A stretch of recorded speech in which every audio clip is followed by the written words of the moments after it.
আজকে সোয়াবিনটাকে আমি একটু অন্যভাবে রান্না করব। এই যে আমি গরম জলে সোয়াবিনটা লবণ দিয়ে একটু সিদ্ধ করে নিলাম। সিদ্ধ করানোর পরে তারপরে আমি একটু সিদ্ধ হওয়ার পরে আমি এটাকে নামিয়ে নেবো, জল ঝরিয়ে নেব সোয়াবিনটার। এভাবে এভাবে জল ঝরিয়ে নেব।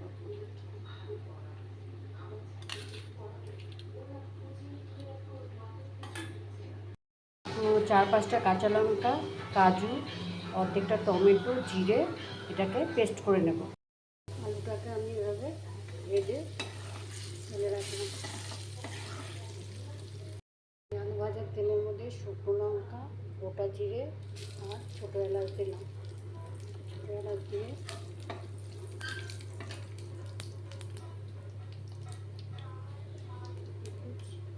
চিনি দিয়ে দিলাম, তাহলে কালারটা ভালো আসবে।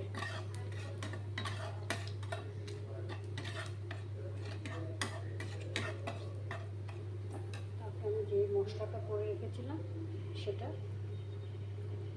দিয়ে দিলাম।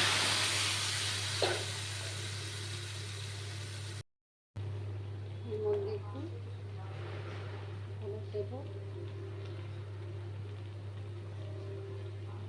এটা একটা নিরামিষ সোয়াবিনের রেসিপি, খেতে খুব ভালো হয়। যেহেতু সোয়াবিনটা সিদ্ধ করার সময় লবণ দিয়ে সিদ্ধ করেছিলাম, তাই জন্য সামান্য একটু লবণ দিলাম। কষা হয়ে গেছে, এর মধ্যে এখন আমি আলুগুলো দিয়ে দেবো।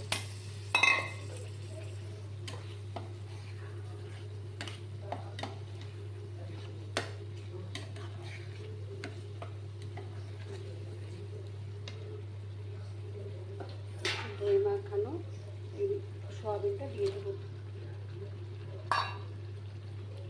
সুস্বাদু হয়, যা কিছু দিয়ে খেতে পারবে। একটা নিরামিষ সোয়াবিনের তরকারি, এটা খেলে আর মাছ মাংসের দরকার হয় না আমার মনে হয়।